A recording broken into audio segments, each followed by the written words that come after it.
大家好，我是花花。如何养活虎尾兰？避开4点，活得久，子孙多。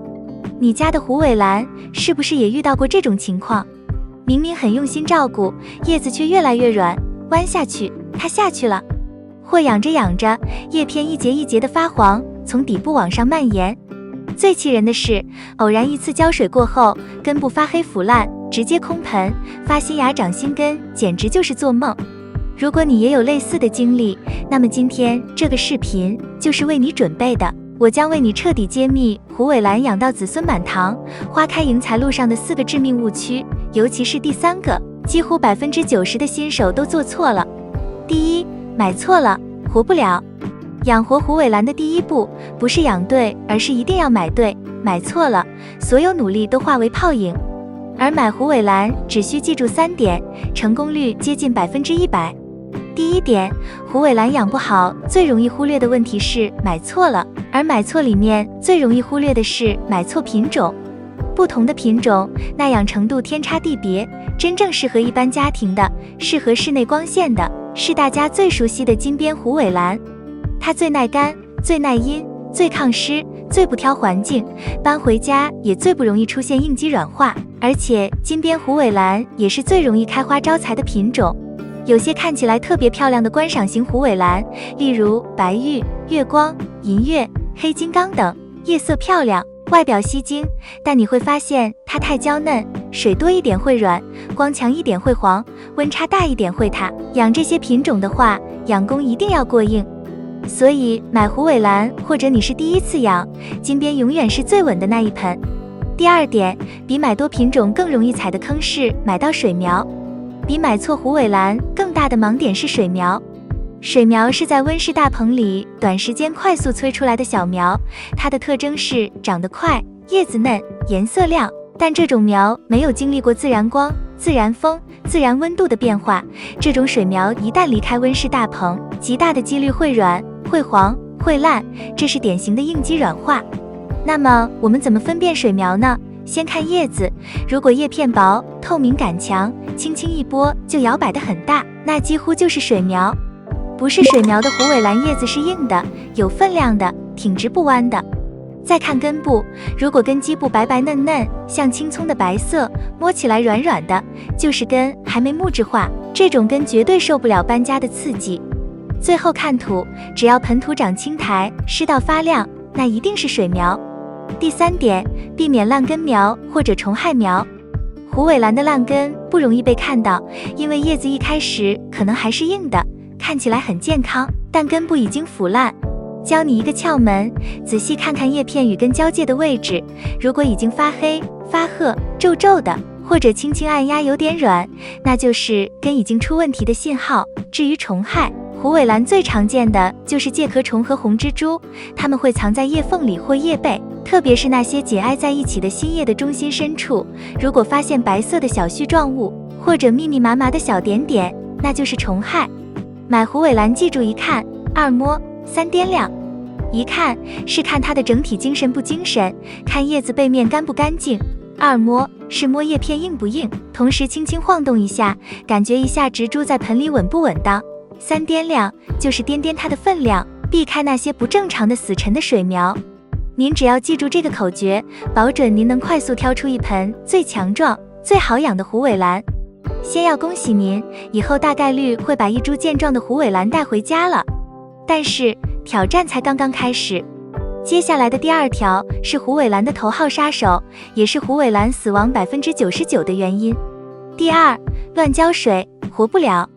乱浇水不是你理解的胡乱浇水，恰恰是你以为极其正常的浇水习惯，对于虎尾兰来说却是要命的操作。首先要说的是第1种，看心情浇水。路过阳台了，随手浇一下；感觉气温有点高，随手浇一下；新买一个喷水壶，随手浇一下。殊不知，这种凭感觉来浇水，会害得虎尾兰的根一直处于闷湿状态，无法呼吸，所以虎尾兰会一命呜呼。第2种要命的习惯是万年不变，按天浇水。很多人习惯固定天数浇水，其实这是养虎尾兰最危险的做法，因为春天、夏天、秋天、冬天土壤干掉的速度完全不一样。夏天太阳大，风大，蒸发快，3天就干；冬天湿冷，光弱，风小，10天、20天都干不了。比如你每7天浇一次，夏天可能刚好，但冬天就是在饱和湿度里浇上去的一层又一层水，根完全没有机会呼吸，想拯救都困难。无论哪种错误的浇水习惯，叶片都会发生一些变化。当你发现虎尾兰的叶片会开始出现一节一节的黄色斑段，叶尖发黑，叶肉变软，这就证明水太多了。如果你意识不到的话，短期它不会烂，但是状态会一天比一天差，最后也会挂掉。判断虎皮兰是否缺水，其实挺简单的。如果叶片卷曲、苍白或变黄，叶端干棕，再摸摸花盆里的土壤，如果非常干，那就可以断定虎皮兰缺水了。浇水难题解决后，其实你已经比90%的人都厉害了。但是接下来说的第3点呢，可以说是一颗隐形的炸弹，往往出现的猝不及防。第3，小苗大盆活不了。这一条要说的不限定于小苗，不限定于新买的虎尾兰，只要换盆的时候都适用。很多朋友都有这个心理，觉得给植物换个大盆，让它住上大房子，它肯定长得更快。这个想法听起来很有道理，但对虎尾兰，特别是对小苗或者刚买回来的植株来说，大盆简直就是一口漂亮的棺材。为什么这么说呢？一棵小苗，它的根系就那么一小撮，给它一个巨大的盆，装上满满的土。当浇一次水之后，这一大盆土里的水分，小苗根本喝不完，结果就是绝大部分水都淤积在盆土的深处，10天半个月都干不了。它的根长期泡在这么一个又湿又冷又憋闷的环境里，后果只有一个，就是腐烂。那该怎么选盆呢？先记住一个口诀：宁小勿大，循序渐进。再用2个标准来判断，这样100分的选盆方法就抓住了。第一个，换盆只升1级，也就是新盆比原盆口径大2到3公分，不要一下换太大。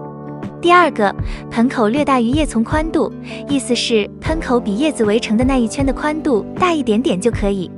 我说一个残酷的真相，大部分出问题的虎尾兰都是刚买回来的时候，所以买回来的第一步至关重要，这也是我要说的第4点。第4，放错地方，活不了。虎尾兰从花市到家，经历了一场巨大的环境变迁，所以您带它回家的第一件事，不是马上给它找一个永久住所，而是要给它找一个临时过渡区。这个过渡区要尽可能接近您购买它的那个花市环境，通常是光线明亮充足，没有冷风直吹，温度也比较稳定的地方。比如您家里明亮的玄关，或者离窗户有一段距离的明亮客厅中央，先在这里让它安安稳稳地待上1个星期。只要它这个阶段熬过了，成活率会大大提高。过渡区结束后，养护虎尾兰最佳的位置是明亮且安逸的角落。什么叫明亮？就是有充足的散射光，比如您拉上纱帘的窗户边，或者离阳台落地窗1-2米远的桌子上，这里光线足够，但它又不会被夏天的毒太阳直射。什么叫安逸？就是能避开所有的风口，无论是冷风还是空调风的地方。今天说的4点做到了，虎尾兰会根强叶壮，子孙满堂，幸运的话还会开花结果，带来好运。以上就是今天介绍的内容，对你有帮助的话，记得点赞、关注并多多转发。感谢观看，我们下期再见。